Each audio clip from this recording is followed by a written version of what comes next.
Colours മീഡിയയുടെ പുതിയൊരു വീഡിയോയിലേക്ക് എല്ലാവർക്കും സ്വാഗതം.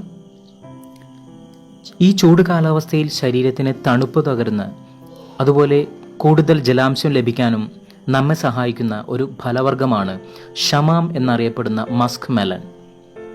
Saturated fat, polyunsaturated fat, sodium, potassium, carbohydrates, dietary fibres, sugar, proteins, iron, vitamin A, vitamin C, vitamin B6, magnesium തുടങ്ങി നിരവധി പോഷകഗുണങ്ങൾ അടങ്ങിയ ഈ ഷമാം ഉപയോഗിച്ച് തയ്യാറാക്കുന്ന ഒരു മിൽക്ക് ഷേക്കാണ് ഇന്ന് പരിചയപ്പെടുത്തുന്നത്.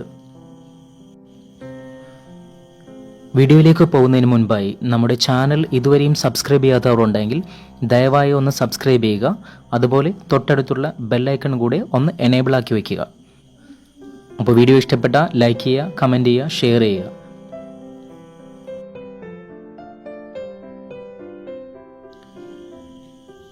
മിൽക്ക് ഷേക്ക് തയ്യാറാക്കാനായി ഞാനിവിടെ ഒരു ഷമാം എടുത്ത് കട്ട് ചെയ്ത് വെച്ചിട്ടുണ്ട്. ഇനി അതിൻ്റെ കുരുവെല്ലാം നമുക്ക് മാറ്റിയിട്ട് അതിനെ മാംസളമായ ഭാഗം മാത്രമാണ് നമുക്ക് എടുക്കേണ്ടത്. അപ്പം അതിനായിട്ട് നമുക്ക് വേണമെങ്കിൽ ചെറിയ പീസുകളാക്കി കട്ട് ചെയ്തെടുക്കാം. ഞാനിപ്പോൾ എളുപ്പത്തിനായി ഇവിടെ ചെയ്തിരിക്കുന്നത് ഒരു സ്പൂൺ ഉപയോഗിച്ച് സ്കൂപ്പ് ചെയ്ത് എടുക്കുകയാണ് ചെയ്തിരിക്കുന്നത്. അപ്പോൾ വളരെ എളുപ്പത്തിൽ തന്നെ നമുക്ക് ചെയ്യാൻ പറ്റും.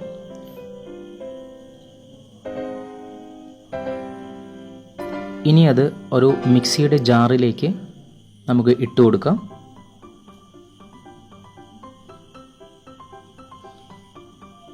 ആദ്യം ഇതൊന്ന് അടിച്ചെടുത്തതിന് ശേഷമാണ് നമ്മൾ പാല് ചേർക്കുന്നത്.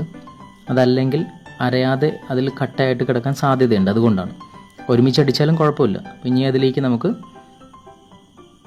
കട്ടിയായ പാല് ചേർത്ത് കൊടുക്കുകയാണ്.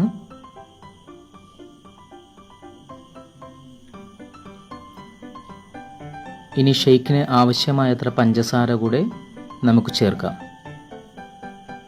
ഞാനിവിടെ ഒരു 4 ടേബിൾ സ്പൂണോളം പഞ്ചസാര ചേർത്തിട്ടുണ്ട്. ഇനി ഒരു 2 ടീസ്പൂൺ ബൂസ്റ്റ് കൂടെ ചേർത്തിട്ടുണ്ട്. ഇനി നന്നായി ഷേക്കിൻ്റെ ടെക്സ്ചറിലേക്ക് മിക്സിയിൽ അടിച്ചെടുത്ത് സെർവിങ് ഗ്ലാസ്സിലേക്ക് പകർത്താം. വളരെ എളുപ്പത്തിൽ തയ്യാറാക്കാൻ പറ്റുന്ന ഒരു ഷേക്കാണ്. അതുപോലെ വളരെ ടേസ്റ്റിയും ഹെൽത്തിയുമാണ്. അപ്പോൾ മസ്ക് മെലൻ്റെ ഗുണങ്ങളെക്കുറിച്ച് ഞാൻ വീഡിയോയുടെ തുടക്കത്തിൽ തന്നെ പറഞ്ഞിരുന്നു. പിന്നെ ചേർത്തിരിക്കുന്ന ഇൻഗ്രീഡിയൻസ് നിങ്ങൾ കണ്ടല്ലോ. അപ്പോൾ എല്ലാവരും ഒന്ന് ട്രൈ ചെയ്ത് നോക്കുക. ഇനി നമുക്ക് ഇത് വേണമെങ്കിൽ ഒന്ന് ഗാർണിഷ് ചെയ്തെടുക്കാം. ടൂട്ടി ഫ്രൂട്ടിയോ അല്ലെങ്കിൽ ചെറിയോ അങ്ങനെ എന്തെങ്കിലും ഉപയോഗിച്ച് നമുക്ക് ചെയ്യാം. ഞാനിവിടെ കാഷ്യൂ നട്ട്സ് മാത്രമാണ് ഇപ്പോൾ വച്ചിരിക്കുന്നത്. വീട്ടിൽ സെർവ് ചെയ്യാനായതുകൊണ്ട് കാഷ്യൂ നട്ട്സ് മാത്രമേ വെച്ചിട്ടുള്ളൂ. ടൂട്ടി ഫ്രൂട്ടി എല്ലാം നമ്മൾ ഉപയോഗിക്കുകയാണെങ്കിൽ നല്ല കളർഫുൾ ആയിരിക്കും. അപ്പോൾ വീണ്ടും കാണാം. നന്ദി, നമസ്കാരം.